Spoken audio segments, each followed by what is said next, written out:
Hello. Today I'm joined by George Ensor, who's the fund manager of the River and Mercantile UK Microcap Investment Trust. Since last November, it's been a strong period of performance for UK shares. Where do you see the UK market going for the rest of 2021?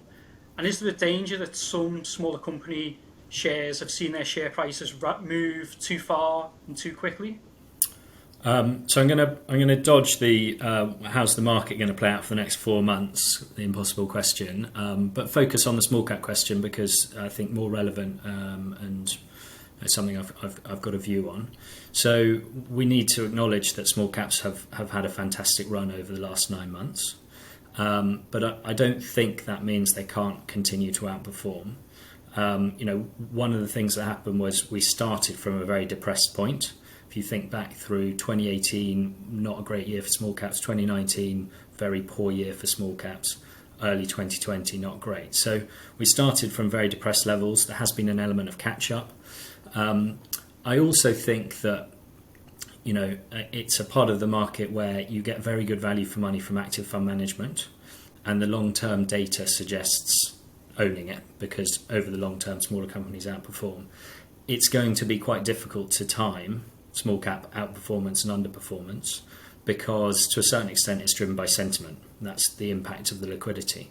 So, I think they can continue to outperform, certainly over the medium to long term.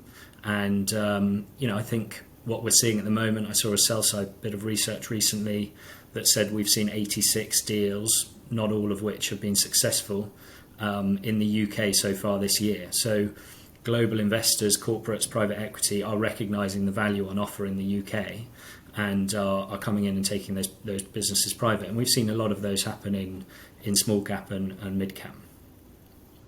In terms of recent portfolio activity, what have been your most recent buys and sells over the past couple of months? So I've touched on the way we return capital when the trust gets too large. So we return capital when the trust gets over about 110, 115 million, up to 125. We return it back down to 100. We've actually returned 35 million in two capital returns so far this year. So we've been net sellers of stocks. So some of the stocks we sold, DX Group was a successful recovery investment case that we've owned since 2018. We kind of felt that recovery thesis had played out, and so took profits and exited that position. Maxite was one of our standout performers last year. We do still have a position. It's a more normal position. We ran a 6, 7, 8% of the fund in that name last year.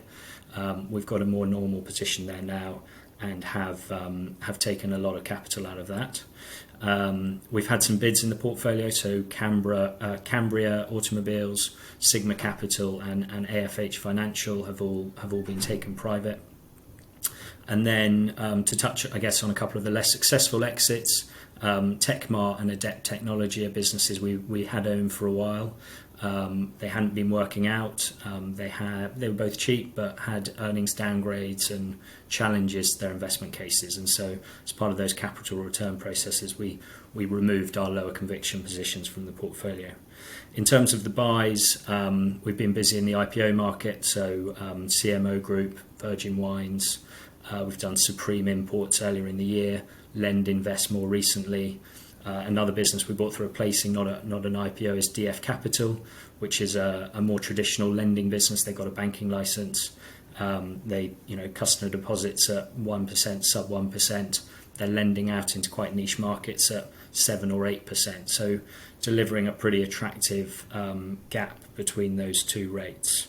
And then there was one more IPO, which was Active Ops. So excluding the capital return, we've seen turnover at about 25%, which is a little on the low side for us. But clearly we've had those two capital returns on top. So overall turnover has been quite high.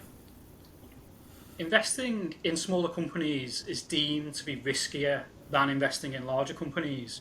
Would you agree with that? And how do you keep a firm handle on risk when you're investing in companies with a market capitalisation of less than 100 million? So I think investing in smaller companies can be higher risk. It doesn't have to be higher risk. What smaller companies, and particularly micro-cap companies, have which you don't get in larger businesses or in all larger businesses, is illiquidity. So if you need to get out, it's much harder and it takes longer, and you're probably going to upset the price doing so. I personally see that as the opportunity, not the risk for us, because we've got an appropriate vehicle to try and exploit that liquidity. But that's something you need to go in with your eyes open and accept that drives the volatility in smaller companies. But there's plenty of other aspects that we think about, which also contribute to risk. So how operationally geared is a business, i.e., what impact does a change in revenues have on change in profitability? The earnings quality of a business, is it high level of recurring revenue, high gross margin? The financial leverage of the business. We don't typically invest in businesses that have either any or a lot of leverage.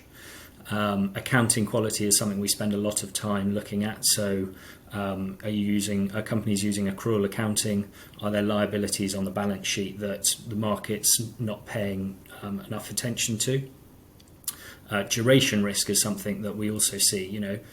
Long duration growth stocks have benefited enormously from the decline in interest rates we've seen over the last decade or more, and that's something we need to be aware of in our portfolio.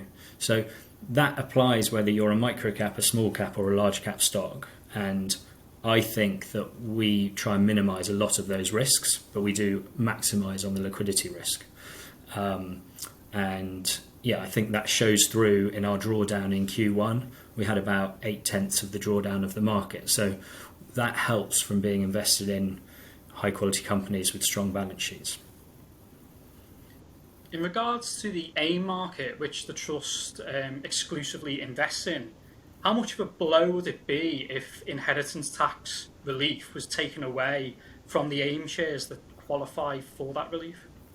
So we're not exclusively AIM. We are almost entirely invested in AIM, but we can actually invest in Main or AIM or indeed the Aquis Stock Exchange as well. So it doesn't change the question, still very valid. We get asked this quite a lot. The issue is the trust doesn't benefit from that relief. So we're not justifying the valuation of the stocks we own on that relief.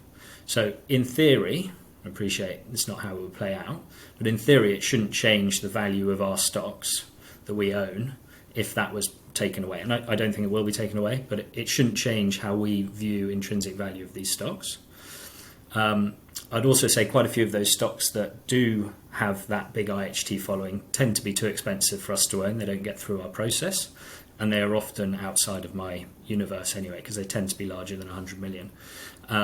But what I would expect would happen is you'd see capital coming out of AIM, and that would be a knee-jerk reaction, and it would be across the board a lot of red ink on AIM.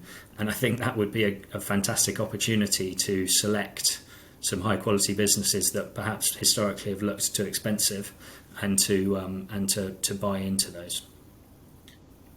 And finally, do you personally invest and therefore have skin in the game in the River and Mercantile UK Microcap Investment Trust? I do. It's my largest personal investment. I've got 60,000 shares. I've accumulated those since IPO. I've never sold any shares. I think it's important that we do. I'm actually not allowed to own the stocks in the trust outside personally.